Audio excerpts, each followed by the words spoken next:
The night my husband told me to leave our home, he didn't even let me finish my sentence.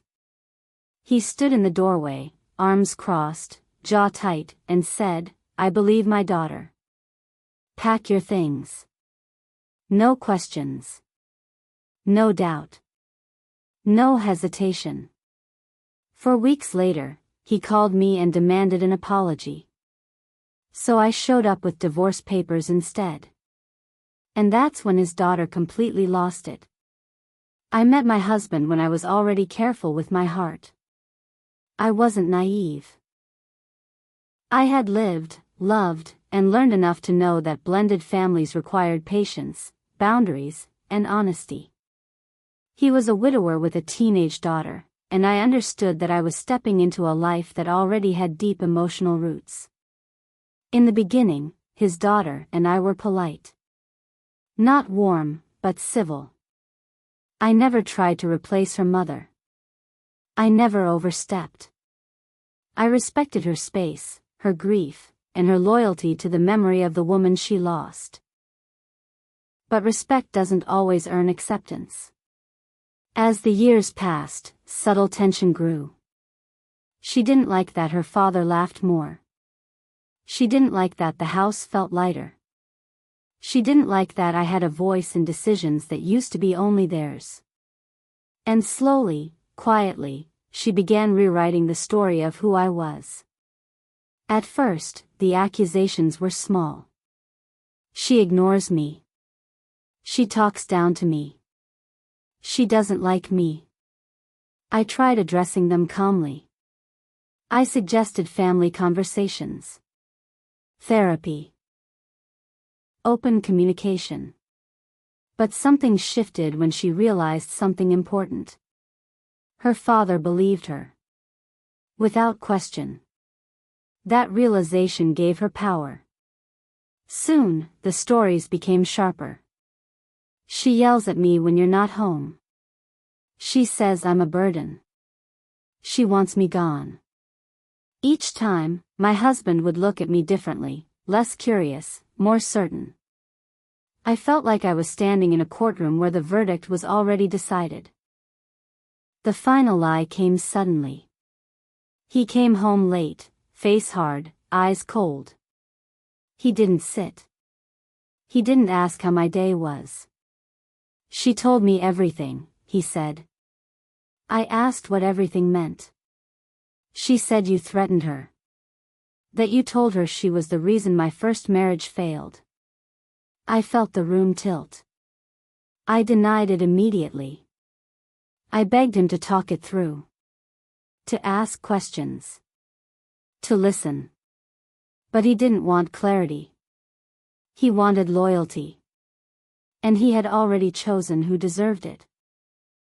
That's when he told me to leave. No bags packed. No discussion. No chance to defend myself. Just, go. The next 4 weeks changed me. I didn't call. I didn't text. I didn't defend myself publicly. I stayed with a friend.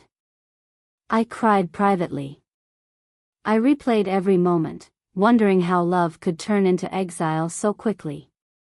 But grief eventually hardened into clarity. I realized something painful and undeniable. A man who expels his wife without evidence will do it again. A partner who demands silence instead of truth is not a partner. And a marriage where lies outrank loyalty is already over. So instead of chasing validation, I started preparing freedom. I met with a lawyer. I brought timelines. Messages. Patterns. Proof of how often I tried to mediate. Proof of how often he shut me down. I didn't ask for drama. I asked for finality. The lawyer looked at me and said, "You're doing the right thing before this destroys you completely." That was the moment I stopped feeling abandoned. I felt in control. For weeks after he kicked me out, he finally called. Not to apologize. Not to ask how I was. To demand something. You owe my daughter an apology, he said. You embarrassed her. You made this worse by leaving. I listened calmly. Then I said, I'll come by tomorrow. He thought he had won. I showed up dressed calmly, composed, grounded. His daughter was there, arms crossed, already smirking. He started lecturing me. Before he could finish, I placed the envelope on the table. Divorce papers. The silence was immediate. His face drained of color. His daughter's smirk vanished. What is this? He asked. This is me apologizing for staying longer than I should have, I said. That's when his daughter exploded. She screamed. She cried. She accused me of tearing the family apart. She shouted that I was selfish, dramatic, cruel. And in that meltdown, something remarkable happened.